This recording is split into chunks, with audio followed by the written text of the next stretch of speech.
Bom, hoje nós terminamos essa série sobre a idolatria, né? Não vivo sem.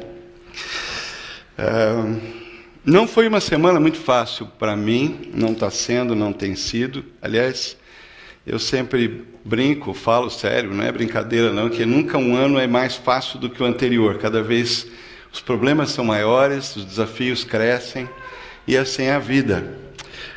Eu não sei em relação a você, se você tem essa sensação, talvez você seja uma dessas exceções que cada vez a vida fica mais fácil. Eu gostaria de conversar com você depois do culto, porque eu quero saber qual é o seu segredo. Não é o meu caso, né? A vida fica cada vez mais desafiante, os problemas são cada vez maiores. Enfim, Deus está sempre nos colocando numa situação em que a gente tem que crescer, não somente em conhecê-lo, de uma maneira intelectual e racional, mas depender dele mesmo na prática para o hoje. Então eu estou aqui diante de vocês, dependendo do Senhor nessa hora, para entregar a mensagem que está no meu coração, integralmente. Pode ter certeza disso. Porque a última coisa que eu estou aqui é em ponto de bala. Não estou em ponto de bala. Mas Deus é suficiente. E eu dependo dele nessa hora. Então, se você quiser, joga uma oração lá para cima. Fala, Deus, ajuda o Paulo. Eu vou ser muito grato pela sua oração nessa hora. Mas nós temos visto que o ídolo é qualquer coisa que seja mais importante que Deus para você. Qualquer coisa que absorva o seu coração e imaginação mais do que Deus. Qualquer coisa que só Deus pode dar. Um falso Deus é qualquer coisa que seja tão central e essencial em sua vida que, caso você a perca, você vai achar difícil continuar vivendo. Nós vimos que o nosso coração é uma fábrica de ídolos e qualquer coisa pode ser um ídolo na nossa vida. E a maneira como a gente pode verificar se nós somos idólatras é simplesmente fazer uma pergunta fácil. Ela é fácil de perguntar, mas a resposta muitas vezes vai nos deixar de boca aberta.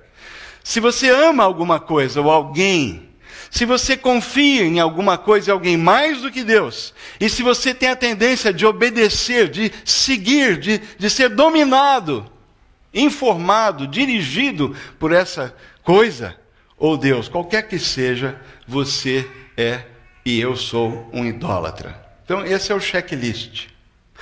Hoje nós vamos falar sobre uma terceira categoria. Vimos ganância, semana passada o sexo, o pecado sexual, o desejo e a tentação nessa área. E hoje nós vamos falar sobre poder. Poder.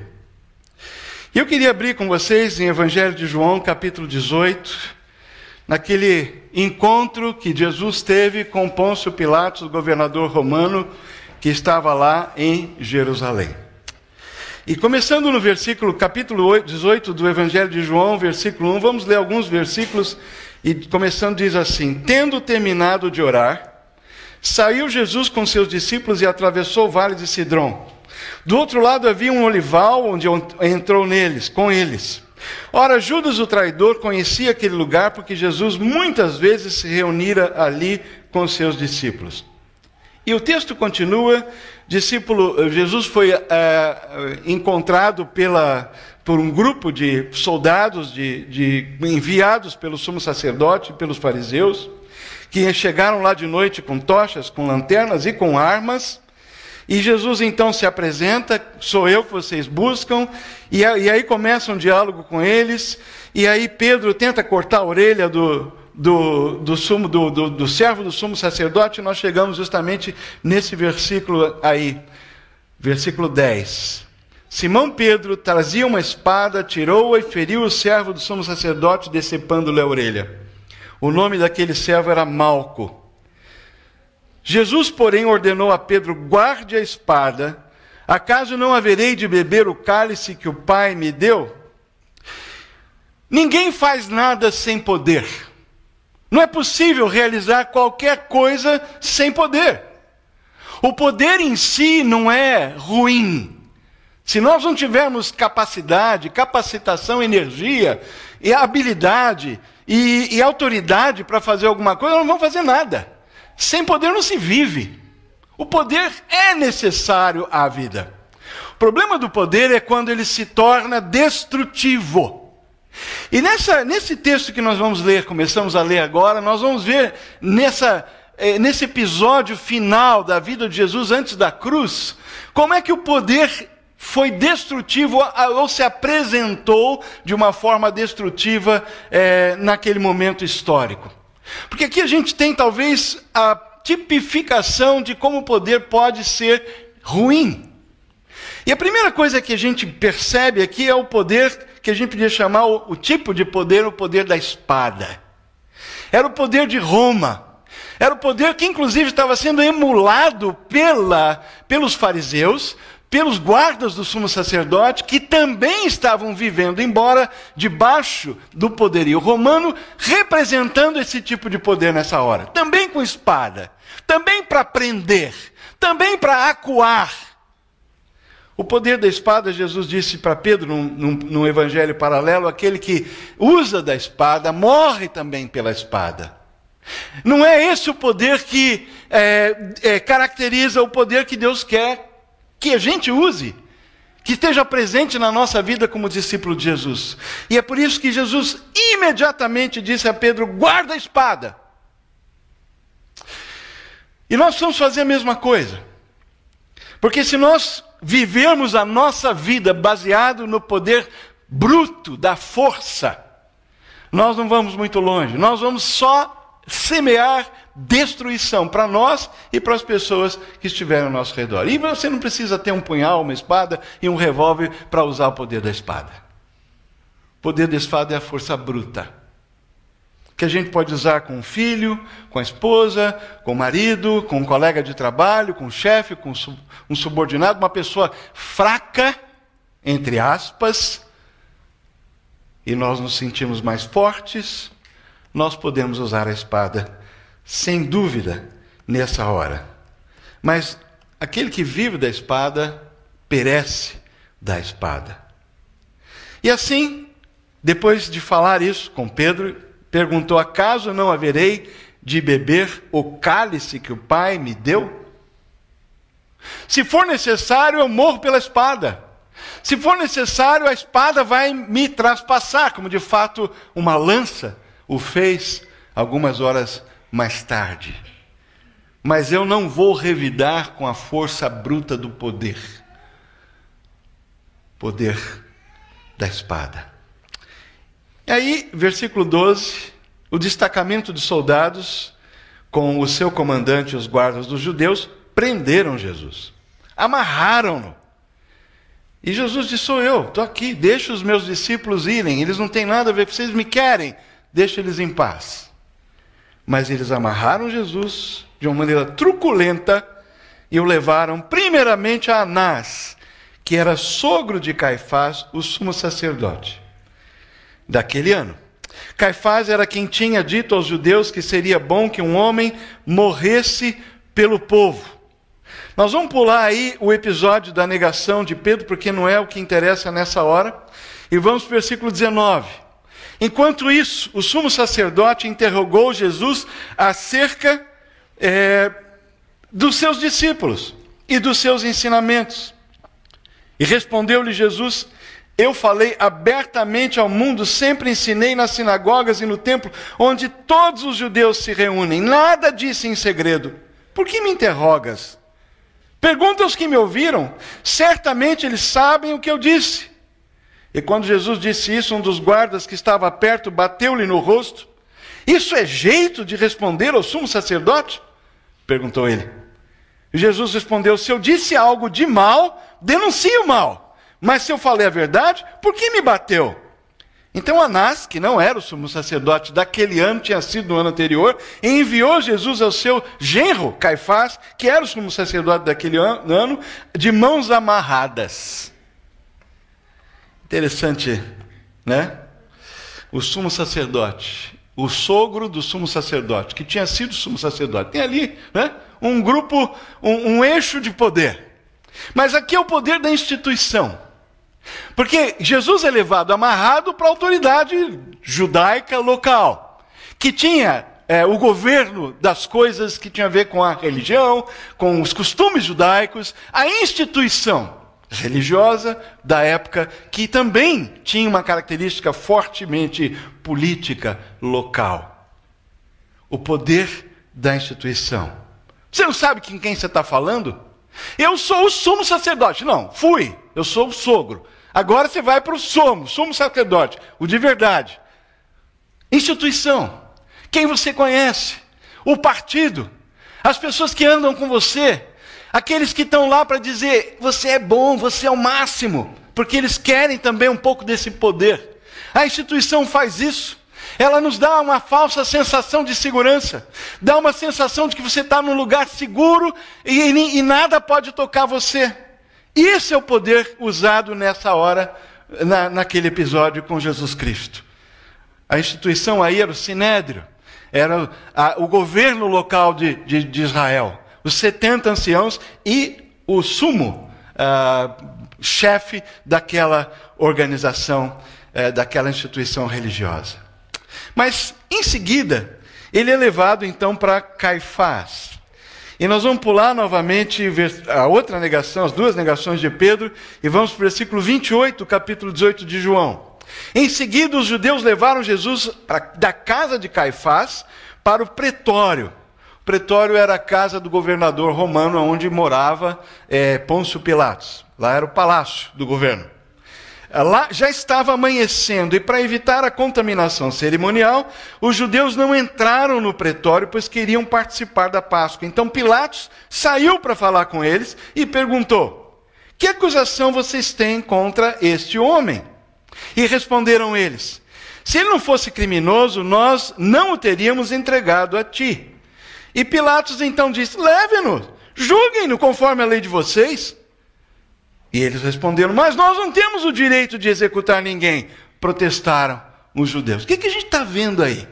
Nesse jogo de empurra-empurra, o poder da manipulação das palavras, da ausência de assumir responsabilidade, de tentar conseguir as coisas de uma maneira subreptícia, às vezes já jogando como num tabuleiro de xadrez, já imaginando qual vai ser a próxima peça, qual vai ser a próxima jogada. E esse é um poder que é usado constantemente na vida. Manipula aqui, manipula de lá, fala com um, puxa o tapete do outro, joga uma ideia, manipulação. Esse é um poder terrível, porque ele é maneiro, ele é sorrateiro, ele é feito às vezes com muita classe, mas é um poder que a gente vê aqui, esse jogo de empurra. É um problema de vocês resolvam. Não, mas a gente não pode executar ninguém. Isso é o poder de Roma. E fica, quem é que vai resolver essa parada? Há muita coisa em jogo aqui. Muito mais do que a gente pode enxergar numa leitura superficial desse texto. Porque atrás desse panorama de jogo de poder humano, existe um jogo de poder espiritual.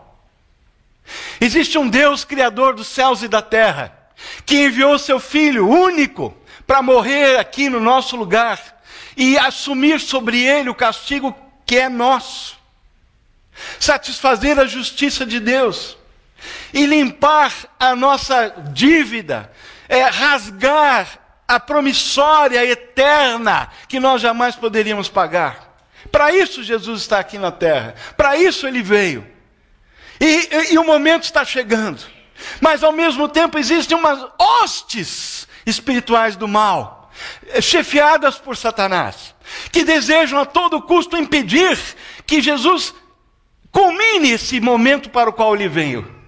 Que Jesus de fato morra como um cordeiro sem mácula, para nos livrar da condenação eterna e nos dar vida abundante, como João aqui falou. A situação dessas crianças e de muita gente do nosso país, e a nossa também, num certo sentido, é uma consequência dessa batalha contra o mal e do mal com o bem.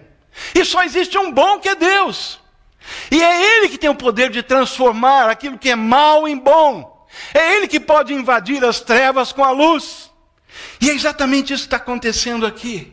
Não apenas esse jogo de palavras, esse empurra. Existe uma batalha espiritual. E às vezes a gente vive aqui na terra no plano humano, do poder humano, brigando e brincando de quem é que manda, quem vai vencer. Enquanto, na realidade, existe uma batalha espiritual. Os anjos bons observam tudo isso. Se tivessem cabelos, arrancavam os cabelos, que eles não podem acreditar como é que Deus pode pegar um grupo de pessoas tão pecadoras, tão mesquinhas, tão orgulhosas, tão egoístas e transformá-las. Eles não entendem isso. E se maravilham nas janelas do céu, andando por essa terra, ao mando de Deus, nos servindo invisivelmente. Eles ficam maravilhados, porque eles sabem que essa não é uma batalha da carne contra o sangue. É uma batalha nas regiões celestiais.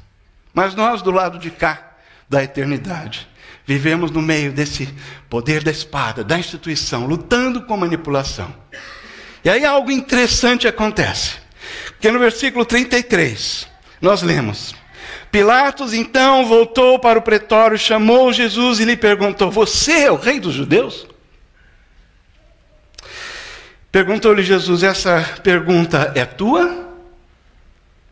Ou os outros te falaram a meu respeito? Pilatos respondeu: espera um pouquinho. Acaso sou judeu? Foram o seu povo e os chefes dos sacerdotes que entregaram você a mim. O que é que você fez? Jesus disse: o meu reino não é desse mundo. Se fosse, os meus servos lutariam para impedir que os judeus me prendessem. Aliás, foi isso que Jesus disse a Pedro, lá no Getsêmani. Se eu quisesse, Pedro, eu chamava a legião do... Meu pai mandava os anjos agora. Guarda a espada. Não, Pilatos, meu reino não é desse mundo. Se fosse, os meus servos lutariam para impedir que os judeus me prendessem. Mas agora o meu reino não é daqui. Então você é rei? Que era exatamente a acusação. Ele se dizia Deus, filho de Deus, rei dos judeus. Blasfêmia, segundo os fariseus e os sacerdotes. Jesus respondeu: tu dizes que sou rei. De fato. Por essa razão nasci e para isso vim ao mundo. Para testemunhar da verdade. Todos os que são da verdade me ouvem. E Pilatos perguntou: o que é a verdade? Perguntou: que é a verdade? E nessa hora ele disse isso e saiu novamente para onde estavam os judeus e disse: não acho nele motivo algum de acusação. O poder da informação que não transforma. É o poder do conhecimento inócuo. A possibilidade que Pilatos tinha ali de encontrar com a verdade encarnada. De ouvir da verdade viva quem ele era. Ele estava diante do Criador do universo, de Deus encarnado. De fato, o rei dos judeus. Mas essa informação não fazia nenhuma diferença para Pilatos. Pilatos estava preocupado e simplesmente interessado numa coisa só. Ele queria simplesmente manter a sua posição de governador. Ele não queria correr nenhum risco. E ele não queria, então, entrar em contato com a verdade. Ele faz a pergunta, e isso é tão explorado por aí nas revistas, eu não vou dizer o nome delas, porque você sabe quais são, provando que não tem verdade. Jesus ficou quieto, não respondeu. Na verdade, a Bíblia diz que Pilatos perguntou e foi embora. Ele não estava interessado em saber a verdade. Foi mais assim, quem quer verdade? Não tem verdade. Tem a minha verdade, a sua verdade, a verdade de cada um. Mas não me interessa, eu não quero eu não quero descer para esse nível. Para mexer com coisas que eu vou ter que dar uma resposta para elas. Eu não vou poder ficar neutro diante da verdade. Então, muitas vezes, a informação, a gente trata da informação dessa forma. isolando a informação, blindando a informação para ela não nos afetar. Isso acontece direto. E nós vivemos na época da informação. A gente tem um monte de informação. Quantidades imensas de informação. Um tipo de informação que a gente procura sempre blindar é sobre sofrimento. Quando vem uma notícia ruim no rádio, ou alguém vem com alguma coisa que aconteceu, a gente está saturado. Porque a gente se sente indefeso, não sabe o que fazer, e a gente se blinda. A informação precisa transformar para ser um poder que vem do alto, para ter efeito no reino de Deus. Ela não pode simplesmente passar por um ouvido neutro, que não responde a ela. E foi exatamente isso que Pilatos fez. Ele perdeu a oportunidade naquela hora de fato conhecer aquele que é o caminho, a verdade e a vida. E agiu como um governador romano agiria. Simplesmente fez o papel dele, mas perdeu a maior oportunidade da sua vida. O texto continua dizendo, versículo 39, contudo, segundo o costume de vocês, devo libertar um prisioneiro político, um prisioneiro por ocasião da Páscoa. Querem que eu solte o rei dos judeus? Eles em resposta gritaram, não, ele não, queremos Barrabás. Ora, Barrabás era um bandido. Então Pilatos mandou açoitar Jesus. Os soldados teceram uma coroa de espinho, puseram na cabeça dele, vestiram-no com uma capa de púrpura e chegando-se a ele diziam, salve rei dos judeus, e batiam-lhe no rosto. Então mais uma vez Pilatos saiu e disse aos judeus, vejam, eu o estou trazendo a vocês, para que saibam que não acho nele motivo algum de acusação. Quando Jesus veio para fora, usando a coroa de espinho e a capa de púrpura, disse-lhes Pilatos, eis o homem. Eis o homem. Infelizmente, a resposta dos chefes de sacerdotes, dos guardas gritaram, crucifica-o, crucifica-o. Mas Pilatos respondeu, levem-no vocês. Vocês crucificam-no. Contra mim, não encontro base para acusá-lo.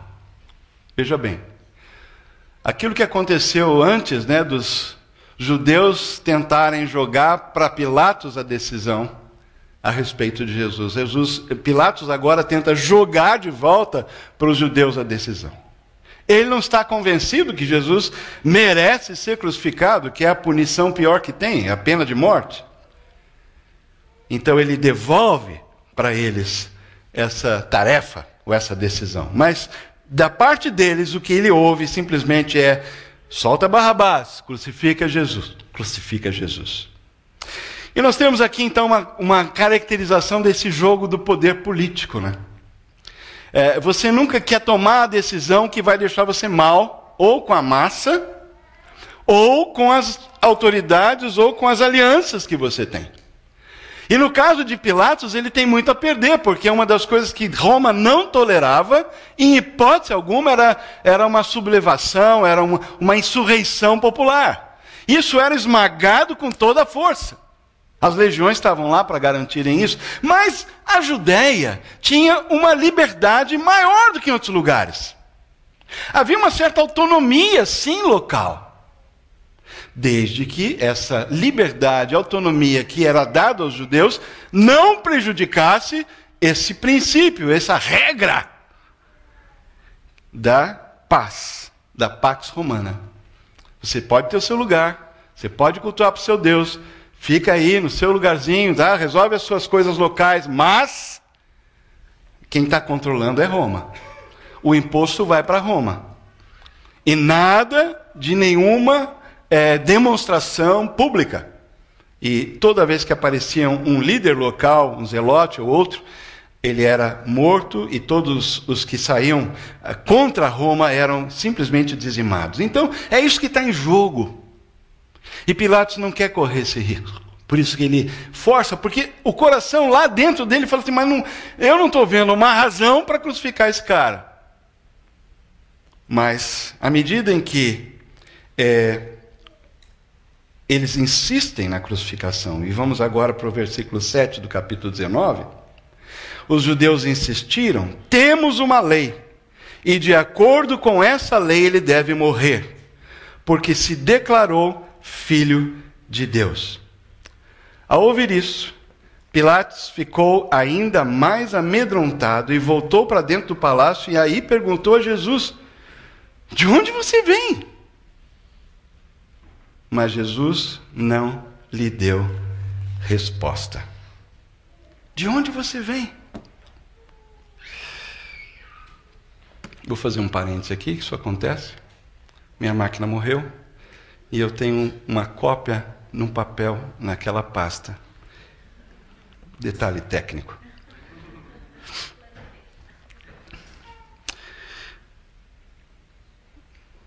Medo. O poder do medo. É interessante que com tanta força, com tanta autoridade, né? O que a gente está vendo aí? A gente está vendo um governador que tinha as legiões ao seu lado, a autoridade de Roma atrás dele. E o que ele tem? Ele tem medo. Ele tem medo, só o papel. Ele tem medo porque ele viu que alguém ali é diferente, é de uma categoria diferente de qualquer outra que ele já encontrou antes.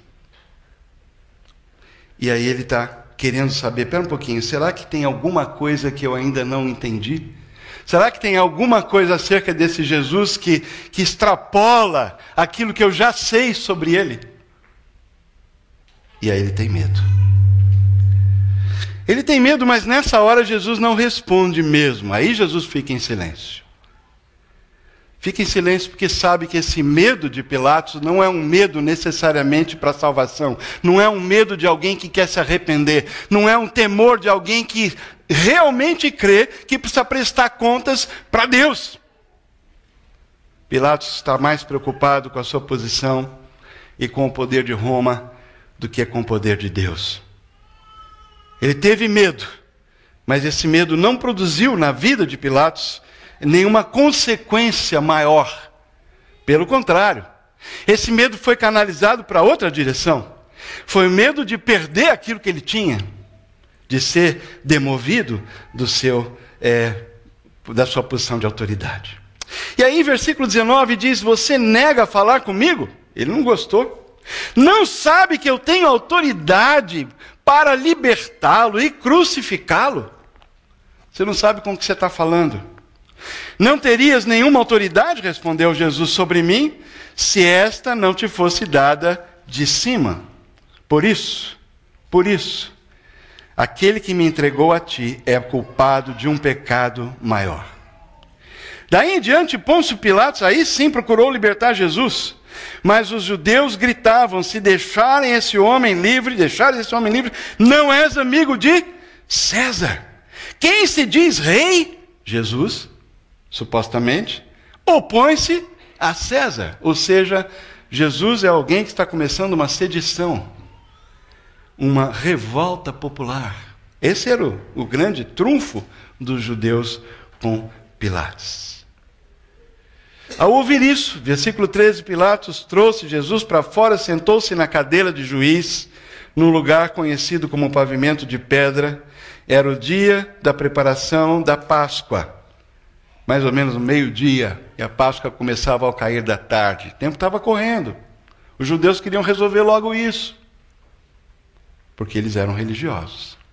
Eles não iam perder a Páscoa. Eles já não tinham entrado no pretório porque era um território gentio para não se contaminar. Lembra? Os caras lá de fora. Foi Pilatos que saiu para falar com eles. E toda vez que Pilatos tinha que falar com eles, tinha que sair, porque eles não podiam se contaminar. Eles eram religiosos. Opa, voltou.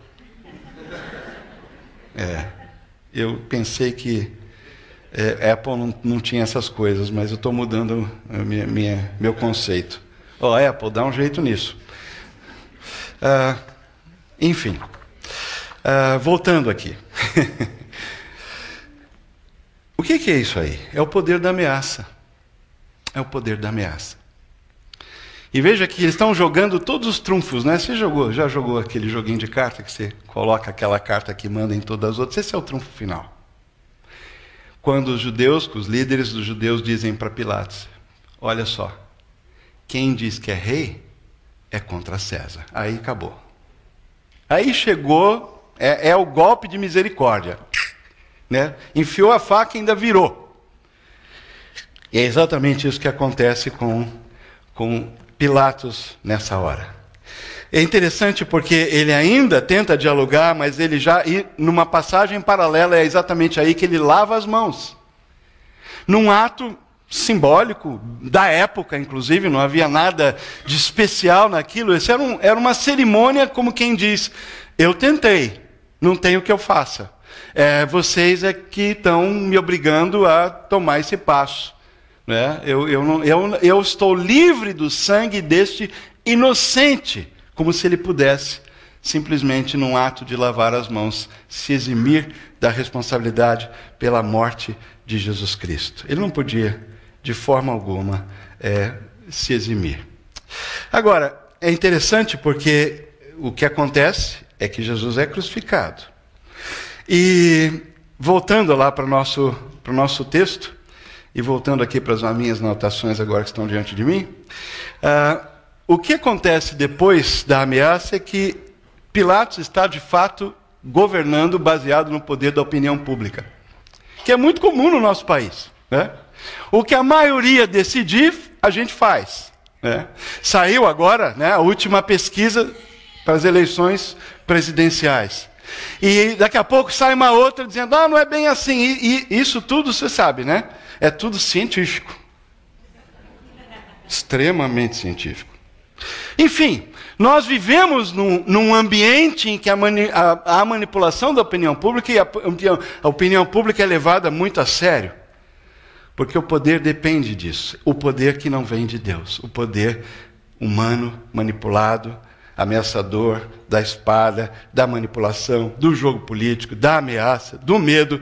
Esse é o poder humano. Agora, saiu um livro em 2012 na Alemanha, já está traduzido em português, Ist wieder da. A tradução é Ele está de volta. É um romance, é uma ficção. Nessa ficção, que acontece em Berlim no ano de 2011, e é narrado na primeira pessoa, o Hitler acorda num terreno baldio. É uma ficção. Ele sente uma grande dor de cabeça, o uniforme dele exala querosene, ele olha à sua volta, não encontra Eva Braun, nem a cidade está em ruínas, não há bombardeiros no céu, não há cinzas, é tudo diferente, ele descobre as ruas limpas, tão organizadas. Se você já esteve em Berlim, Berlim é espetacular hoje. Bairros de turcos, milhares de turcos, que não existiam na época dele lá em Berlim.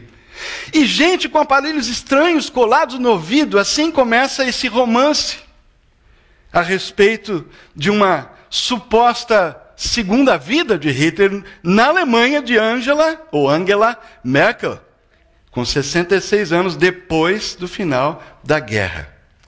É interessante que esse homem, Hitler, que renasce nessa situação fictícia, as pessoas começam a perceber, e ele começa a viver naquele meio, naquela sociedade de espetáculo, dos reality shows e tudo isso, ele começa a viver nesse meio, e as pessoas começam a notar que ele é parecido com Hitler. E ele começa a falar de um jeito que as pessoas pensam, mas é o Hitler mesmo. Mas é um comediante que está simplesmente querendo explorar, né? E ele é muito engraçado. Mas ele é engraçado repetindo exatamente Hitler.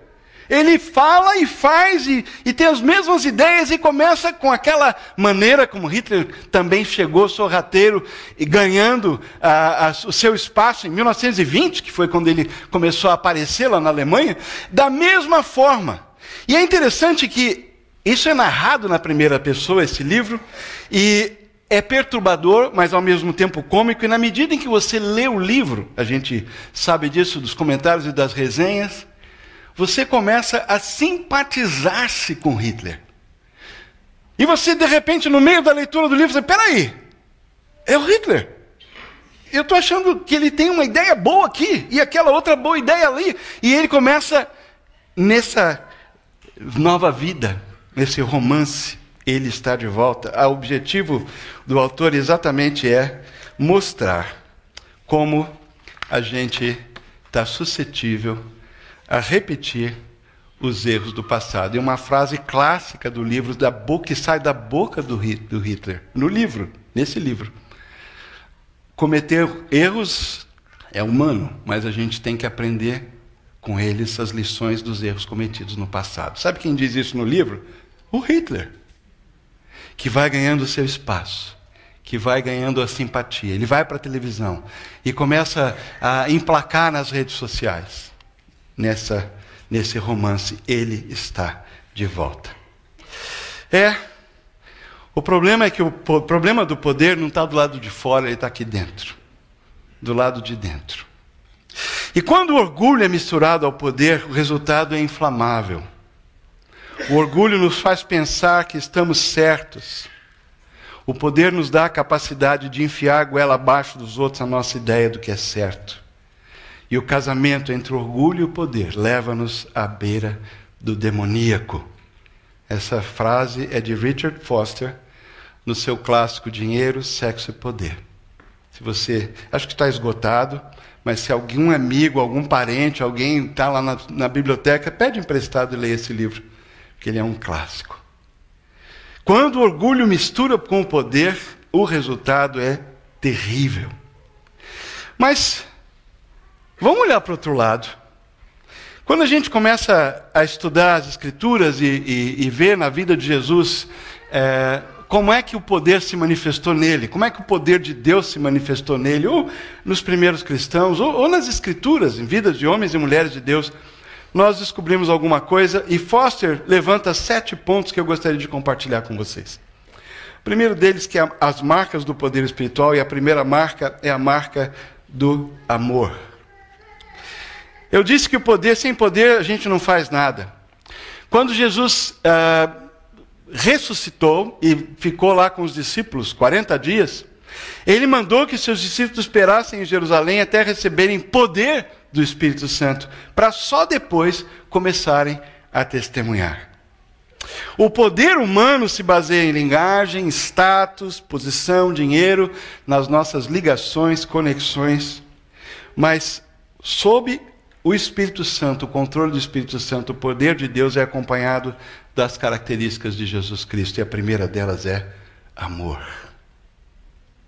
Amor é quando o poder é usado para o bem dos outros. Como Lucas 6,19 mostra que Jesus livrou um cativo.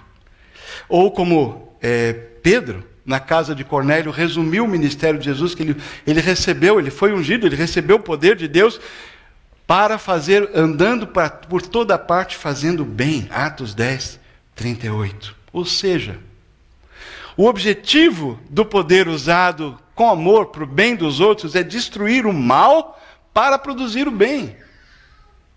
A característica do amor, e nós lemos isso em 1 Coríntios 13, é que você não deseja o mal. Você espera sempre o melhor da outra pessoa. Você deseja o bem. Amor é a primeira característica para medir se esse poder é um poder do alto ou é um poder humano ou até mesmo demoníaco. Ele visa o bem do outro. Eu estou usando essa dose de poder, essa minha autoridade, nessa situação, para o bem de alguém? Essa é a pergunta que eu tenho que fazer. A segunda é humildade. E é interessante porque a gente vê no Novo Testamento certos vultos, certas pessoas de grande habilidade, como por exemplo Apolo, que a Bíblia diz que era um cara cheio de sabedoria, conhecia um bocado, falava muito bem, impressionava todo mundo. No entanto, Apolo teve a humildade de se sentar aos pés de Áquila e Priscila para entender melhor as coisas.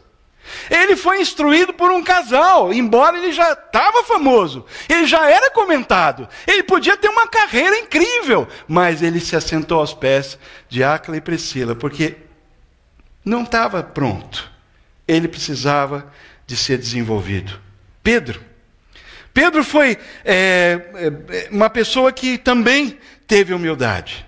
Quando ele estava lá na casa, lá em Jope, orando lá no eirado, lá em cima no teto, ele não queria saber de pregar o evangelho para gentios. Ele estava na dele, estava no familiar. Né? A perseguição que tinha espalhado os crentes ainda não tinha caído a ficha de Pedro.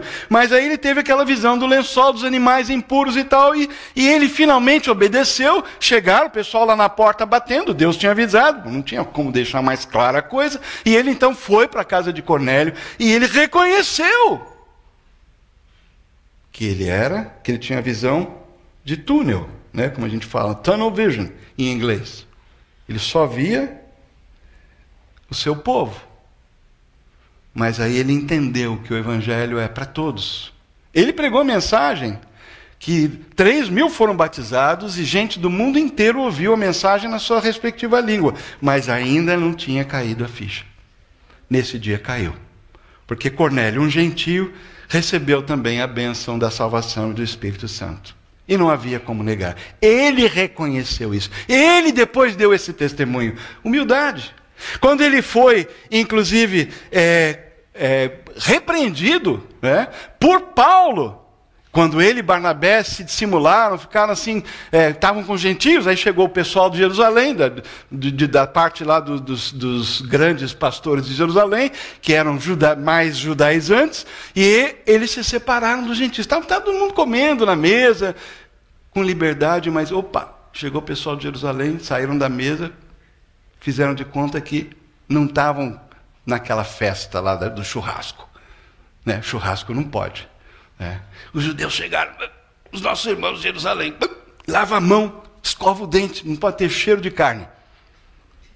E Paulo levantou na frente de todo mundo e repreendeu. O que é isso que vocês estão fazendo? O que é isso?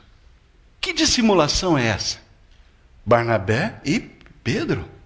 Ele reconheceu. Humildade. Humildade é a segunda característica do poder. Sabe por quê?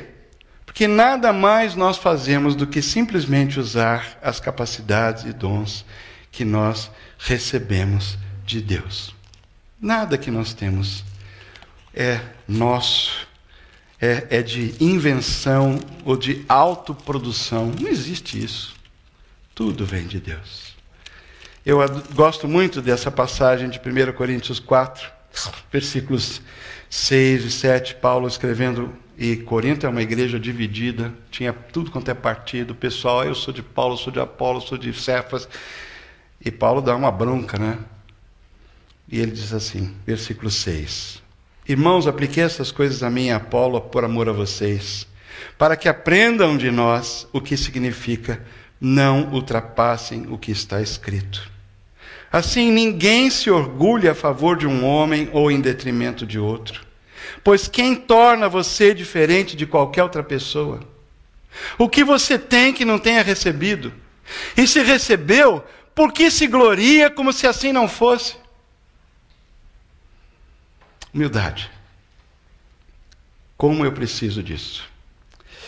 3, autolimitação. Quantas vezes Jesus se recusou a usar o seu poder? Na tentação do deserto. Transforma essas pedras em pão. Pula do pináculo do templo. Os anjos vão lá, você vai se dar a conhecer. Podia ter usado o seu poder para fazer isso e muito mais. Não. No capítulo 6 de João, né? Vocês estão aqui porque querem que eu dê o pão miraculoso, né? Que nem eu já fiz 2. Não vou fazer. Não vou fazer milagre. Os sinais em Nazaré, ele se recusou a fazer sinais na sua terra por causa da incredulidade dele. Estava todo mundo lá. Agora ele vai fazer algum milagre. Nada. Não fez. Os fariseus pediam sinais para provar que Jesus era o Messias, Mateus 12. E ele não fez. Ao ser preso, ele não solicitou um exército de anjos para defendê-lo, Mateus 26. O poder não pode ser usado com leviandade. Paulo escreveu a Timóteo, não imponhas precipitadamente a mão sobre ninguém, sobre o neófito, sobre alguém que não está pronto. Nós fazemos um mal às pessoas quando conduzimos ou validamos, antes de estarem prontas, pessoas para determinado papel, para determinado ministério. Porque quando a pessoa recebe um papel maior, ela vai ter que prestar contas muito mais. Porque ela vai ter um poder maior nas mãos. Por isso que a autolimitação é uma característica do poder que vem do alto. Outra delas é o gozo. É a alegria daquele aleijado que foi curado, se levantou, ficou pulando, gritando. Gozo verdadeiro de alguém que foi livre. Não alegria manipulada, superficial, baseado em mantras que você repete. E daqui a pouco eu estou sentindo alguma coisa mesmo. Eu repeti tanto o mantra. Mas o mantra acabou, eu acabei também a minha alegria, né? O gozo do Espírito, do poder do Espírito não depende de mantras, de repetir frases. Não. E o poder ele tem que ter essa característica desse gozo espiritual. Aliás, isso faz parte do fruto do Espírito. Em quinto lugar, vulnerabilidade. Paulo lutava com a sua própria vulnerabilidade. Ele tinha um problema, a gente não sabe qual é, um tal de um espinho na carne. E Deus disse para ele: não vou retirar esse espinho na carne. Eu te dei muita revelação. Você teve privilégios que ninguém teve. Cara, não! Não! 3 vezes Deus falou para ele: não vou tirar. E aí Deus acrescentou: porque o poder se aperfeiçoa na fraqueza ou na vulnerabilidade. Deus quer, na nossa fraqueza, mostrar o quanto Ele é forte. Eu recebi a ligação antes de vir para cá de alguém que está com câncer, da nossa igreja.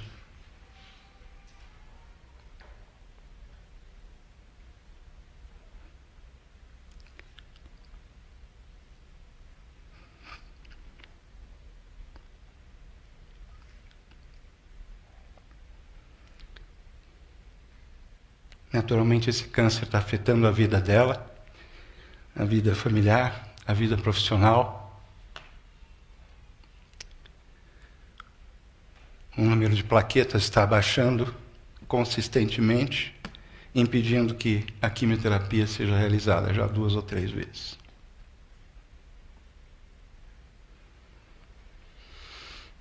Fraqueza. Nessa hora, eu como pastor me sinto fraco com ela. Nessa hora eu tenho uma escolha a fazer, como todos nós temos. A escolha é o que acontece aqui. As coisas que nós passamos e atravessamos aqui, por piores que sejam. E Deus não nos coloca numa redoma de proteção absoluta, pelo contrário. Ele já avisou: no mundo tereis aflição. Mas Ele acrescentou: tem de bom ânimo. Eu venci o mundo. A ideia não é vencer no mundo só, é vencer o mundo. É chegar num momento, num dia da nossa vida, em algum momento lá na frente ou agora, Deus é quem sabe quando, que eu vou entender plenamente aquilo que eu creio. Mas enquanto eu estou aqui do lado de cá da eternidade, eu sou sujeito a todas essas coisas. Mas vulnerabilidade é a antítese de poder do ponto de vista humano. A gente quer ser muito. Ah, nossa igreja está crescendo. Viu, pastor? Espera aí. O que quer dizer crescer? Crescendo em compromisso? Crescendo em santidade? Crescendo em transformação? Crescendo em amor? Crescendo em serviço? Isso é crescimento. Lógico, crescendo em número também, gente se convertendo. Não vindo de outras igrejas. Isso é um falso crescimento. Ele existe, não dá para a gente negar, não podemos evitá-lo, mas além desse crescimento agregado, precisa haver um crescimento profundo, raiz. e serviço. E novas pessoas, gente que não conhecia Jesus, pelo nosso testemunho, porque nós estamos crescendo. E quem cresce, quem está na videira, dá muito fruto. Mas é na vulnerabilidade que isso se manifesta. Não é quando tudo está certo. Não é quando não tem doença, quando tem dinheiro sobrando na conta. Porque o diferencial da nossa vida deveria ser quando tudo vai mal. O gozo do Espírito se renova dia a dia. Há um milagre que acontece na gente, que só pode ser explicado pela presença do poder do Espírito Santo em nós. E é por isso que o poder que vem do alto, ele não tem como símbolos barulheira, espetáculo, fama. O poder que vem do alto, ele tem como símbolos a manjedoura e a cruz. Eu tenho muita coisa para falar. Ainda tem 2 pontos. Submissão. Novamente, Jesus é o nosso modelo. Ele viveu com esse moto: o filho não pode fazer nada de si mesmo. Só pode fazer o que vê o pai fazer. Porque o que o pai faz, faz o filho também. João 5,19. Sujeitando-vos uns aos outros no temor de Cristo. Efésios 5:21. Vida da igreja. Atos 15. Paulo vai até Jerusalém. Ele já tinha feito um monte de coisa, sabia muito mais que a maioria deles, tinha visto Deus trabalhando em um monte de lugar. Lá vai ele para Jerusalém, prestar contas, conversar com aqueles caras. Né?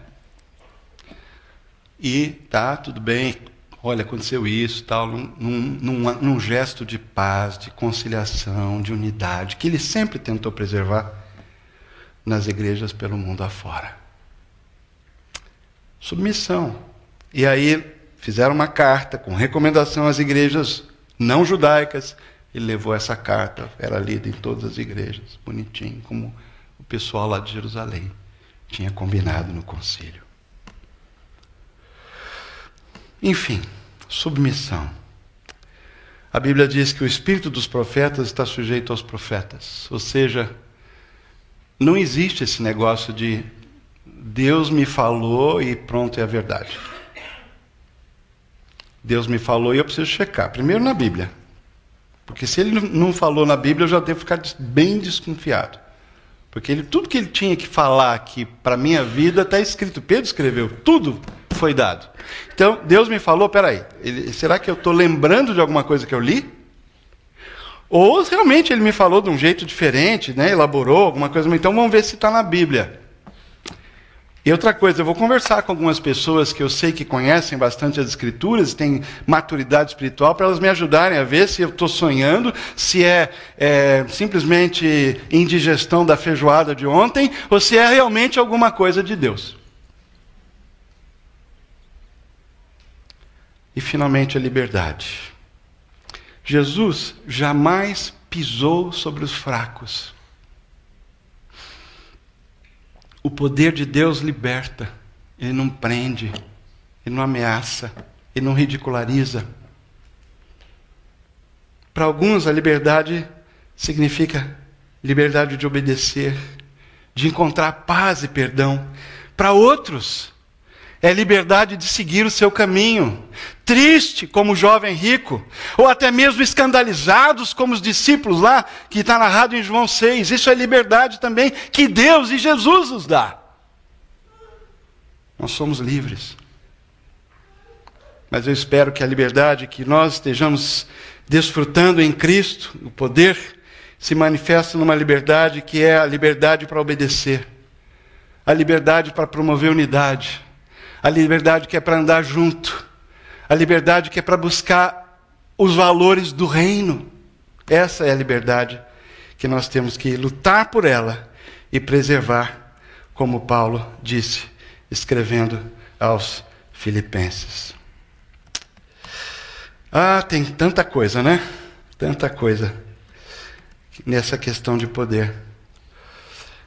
Mas eu queria terminar com a passagem de Filipenses 2, versículo 5 em diante, Lá na igreja da cidade de Filipos, que foi a primeira igreja da Europa,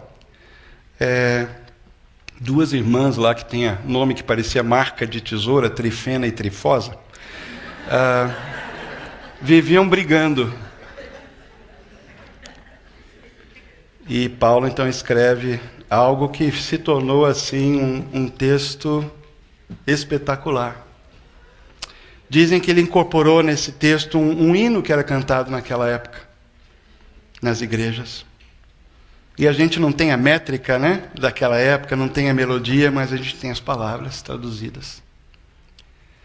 Seja a atitude de vocês a mesma de Cristo Jesus, que embora sendo Deus, não considerou que o ser igual a Deus era algo a que devia pegar-se.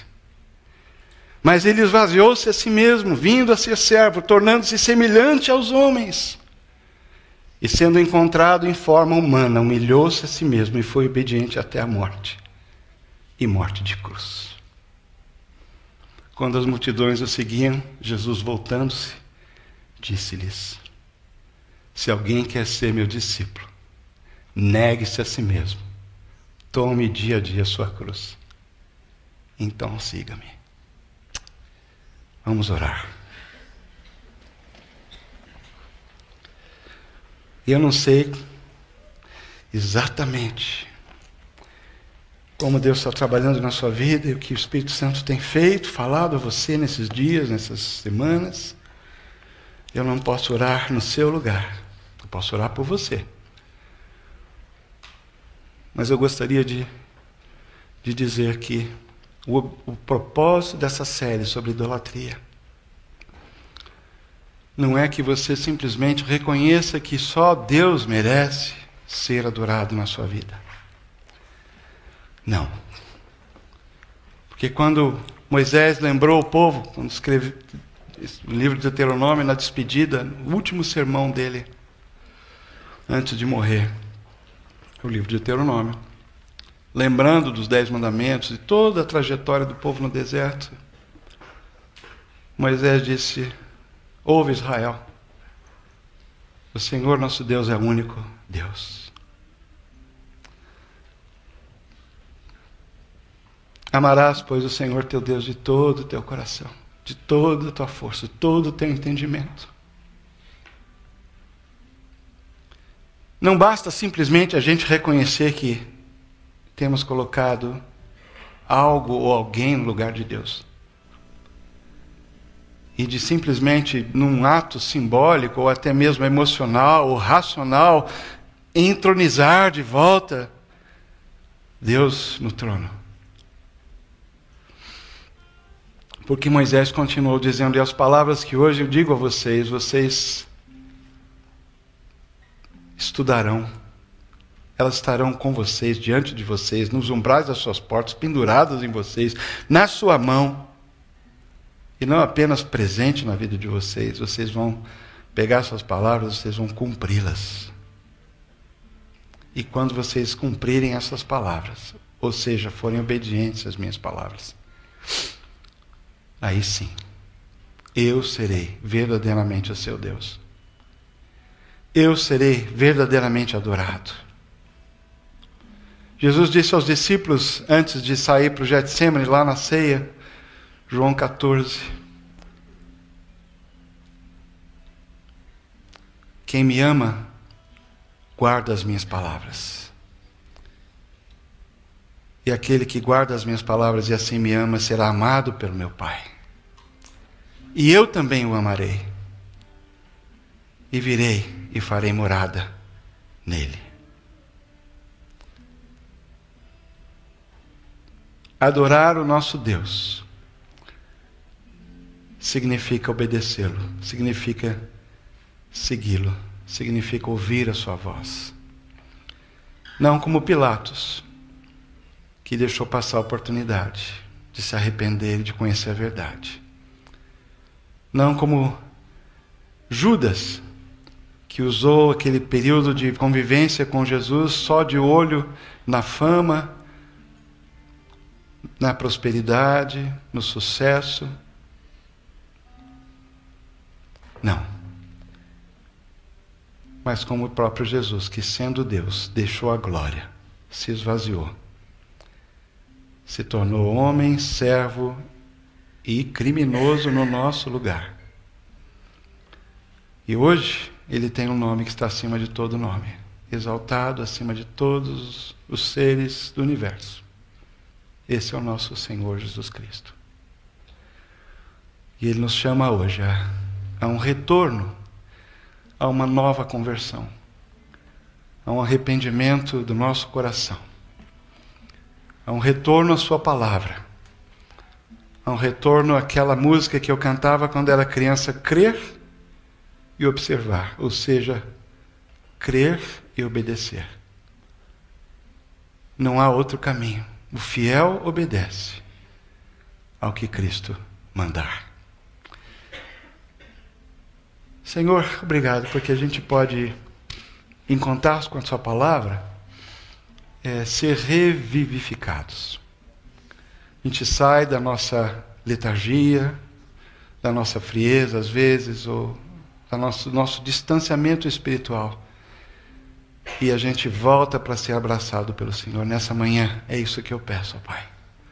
Abraça os meus irmãos e as minhas irmãs aqui.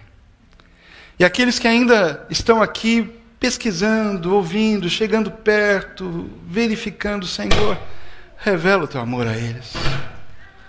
Aqueles, ou ela, ele, não sei quem é que está aqui, possa conhecer o Senhor de uma forma pessoal. Ainda hoje, quem sabe agora. Assim eu oro no nome de Jesus. Amém.